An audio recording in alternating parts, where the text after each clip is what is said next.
Hi guys, today we're going to look at Mississippi John Hurt's version of You Gotta Walk That Lonesome Valley.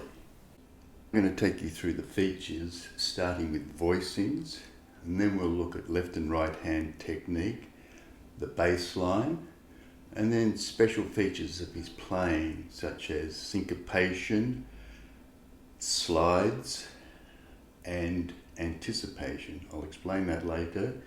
And finally, variations. He never plays through the same way twice. First of all, listen to the finished version. This is verse 1. Here it is.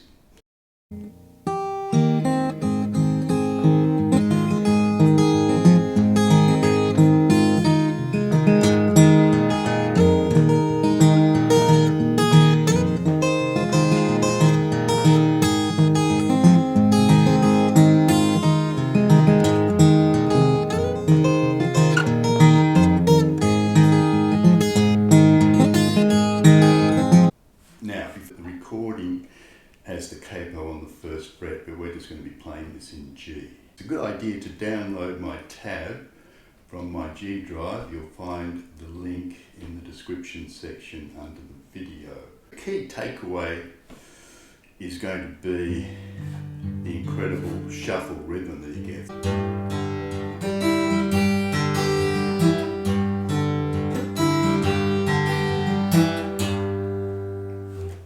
Okay, first let's look at the voicings. Voicings, there are only two chords, G and D. For the G chord, this is his main voicing, and I'm using my pinky here, and to keep this index finger free, because we're going to use that to play other melody notes. So that's your first G, your D. We're going to be playing here. And the third voicing is an inversion of G with a B bass. There's your B on top. So that's your G inversion. So they're your three voicings. As for left and right hand, my right hand, we only use the thumb to play the bass line, and I'm using my two fingers. Index finger will play the second and third strings, and my middle finger will play the top first string.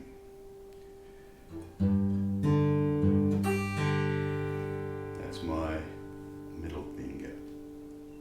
Now the left hand, most of the melody is going to be played by the pinky. Like so, I'm going to be moving it from the second string up to the first string.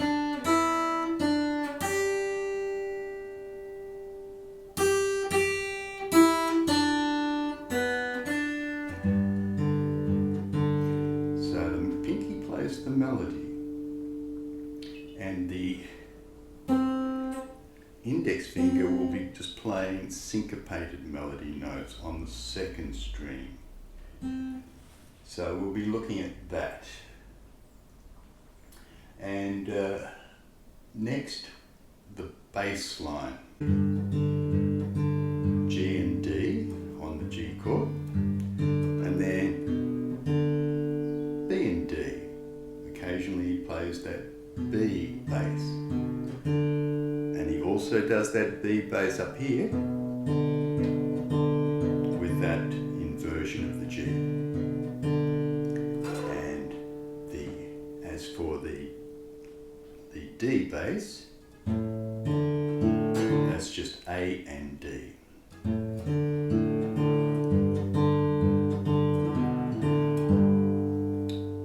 So first of all, let's just have a practice of the bass line.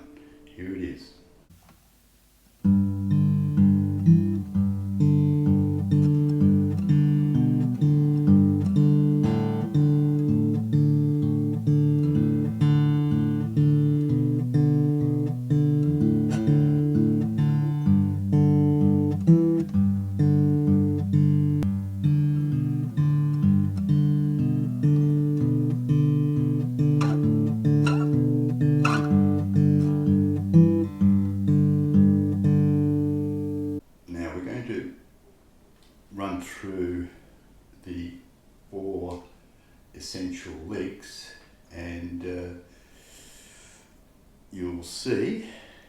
in this first lick, we've got, which is the main lick, the introduction. Well, I've actually included his little warm-up, which is just, that's all. And it's on the tab, you can have a check it out. But he comes in with a melody using his pinky.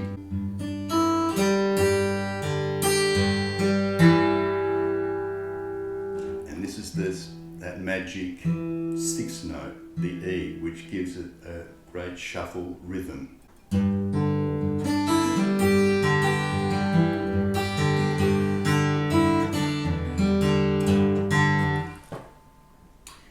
There's your shuffle sound. The next essential lick is this D.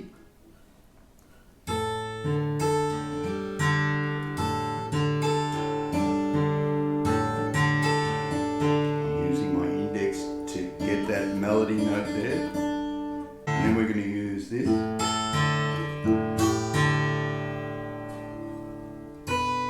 to go up to our third lick. Now our third essential lick is on the inversion of the G chord, and we have to slide. So a slide up, a double with my two fingers here, bass and top string, and we're going. This is this magic sixth note again. We're going to grab that note,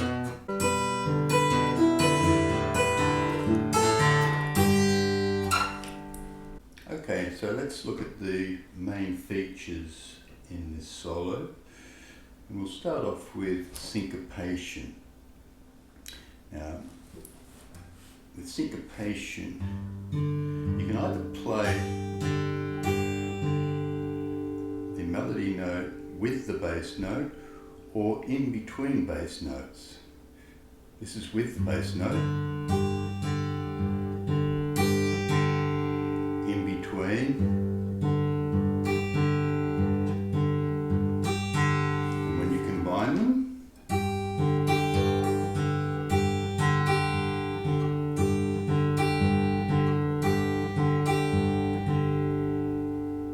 see he's using that in his licks.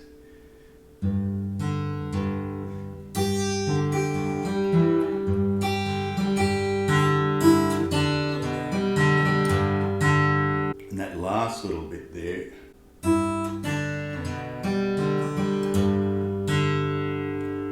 that he always ends his lick with that one. Just to get you into the syncopation,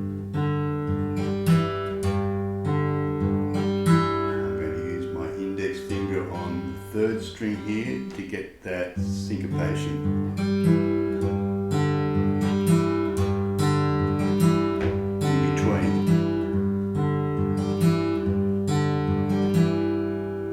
And I'm hitting that E note here.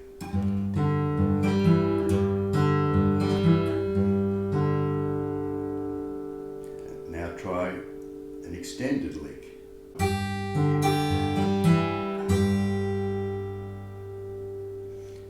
Then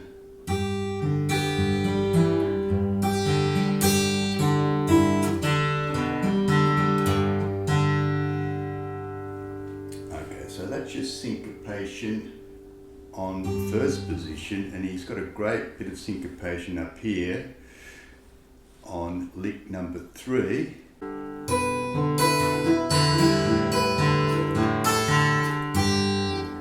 Catching that E up here, that magic E note, before I hit that A bass, to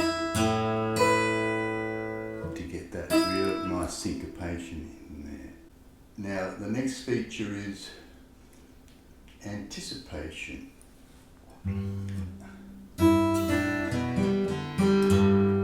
At the end of the first lick, he introduces the D chord by playing this. A bass, G on the top, and the D bass to introduce this.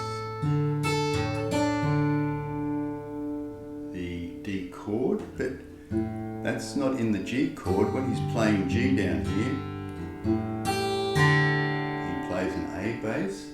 That's anticipating the change to the D chord, because A is part of that D bass line, as you remember. Also, when he's coming down here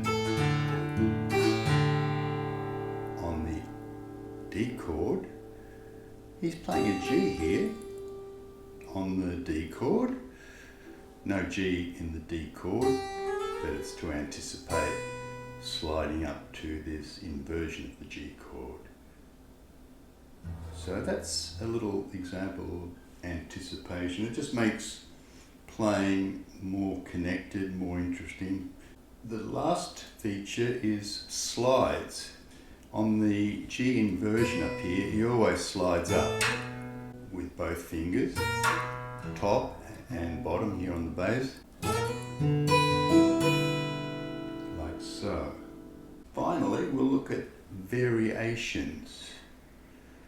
He has a couple of variations. He either plays these two notes together or one after the other. He either puts the melody note on the second beat on the D bass or on the first bass on the B bass. That's one variation. And in lick number 4, he comes down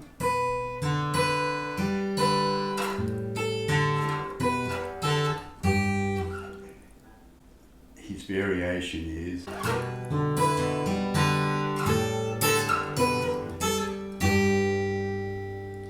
first variation, second variation,